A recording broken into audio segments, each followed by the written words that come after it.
6,700 crore revenue वाली company, GMP जिसका 68 तक पहुंच गया था। लेकिन सबसे इम्पोर्टेंट सवाल ये है, क्या सीएमआर ग्रीन टेक्नोलॉजीज आईपीओ वाकई में वर्थ वैल्यू? चलिए इसके नंबर को देखते हैं। लेकिन इससे पहले ये जान लेते हैं कि सीएमआर ग्रीन टेक्नोलॉजी आखिर करती क्या है। CMR green technologies recycled aluminium products बनाती है और ये ऑटोमोटिव इंडस्ट्रीज को सप्लाई करते हैं और बहुत ही सस्टेनेबल वे में काम करते हैं। अब आइए इसके फिनेंशियल देखते हैं। FY23 में रिवेन्यू था 5890 करोड़। FY25 में बढ़कर हो जाता है 6,697 करोड़ और सिर्फ FY26 के पहले 9 महीने में ही कंपनी 6,291 करोड़ रिवेन्यू रिपोर्ट कर चुकी है। यानी बिजनेस स्केल काफी बड़ा है। लेकिन असली स्टोरी प्रॉफिट में है। बिना प्रॉफिट के बात किए ये स्टोरी कंप्लीट नहीं होती। तो प्रॉफिट आफ्टर टैक्स की चलो बात करते हैं। लेकिन उससे पहले FY24 में कंपनी ने 839 करोड़ रुपए का लॉस रिपोर्ट किया था। ये देखकर काफी सारे इन्वेस्टर डर सकते हैं, लेकिन यह एक इम्पॉर्टेंट डिटेल है। ये लॉस लार्जली गुडविल की वजह से हुआ था, जो किसी ऑपरेशंस की वजह से नहीं था।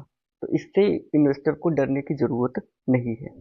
अब अगर जो FY25 की बात करते हैं, तो FY25 में 155 करोड़ का प्रॉफिट आफ्टर टैक्स रिपोर्ट किया था और FY26 के पहले 9 महीने में ही कंपनी ने पैट 162 करोड़ रुपए रिपोर्ट किया है।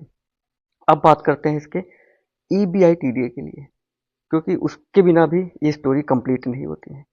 तो अगर जो इसके EBITDA को देखते हैं, तो EBITDA भी 207 करोड़ से बढ़कर 304 करोड़ हो गया है।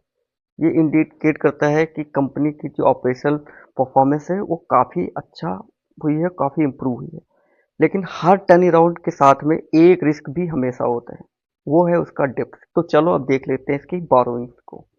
अब बोरोइंग्स को अगर ये देखते हैं, तो FY23 के 368 करोड़ से बढ़कर दिसंबर 2005 में 1303 करोड़ हो गया है। यानी ग्रोथ के साथ में डेप्थ भी काफ़ी इंक्रीज हुआ है। अब बात करते हैं इसके वैल्यूएशंस की। तो अगर जो अपर बैंड पे इसका वैल्यूएशन जो 192 पे देखते हैं, तो उसका पी बैठता है 29.5 के आसपास। यानी इन्वेस्टर स्ट्रांग रिकवरी और फ्यूचर ग्रोथ के लिए प्रीमियम पे कर रहे हैं। तो सीएमआर टेक्नोलॉजी की अगर स्टोरी को अगर 3 पॉइंट्स में समझें, तो हम कह सकते हैं 6,700 करोड़ के आसपास का revenue base, strong profit recovery, improving EBITDA, लेकिन साथ ही साथ राइजिंग डेप्ट। अब सवाल ये है, क्या ये टर्न अराउंड स्टोरी है या फिर और कुछ? ये देखते हैं लिस्टिंग के टाइम पे।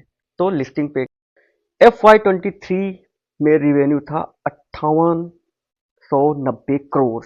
FY25 में बढ़कर हो जाता है 6,697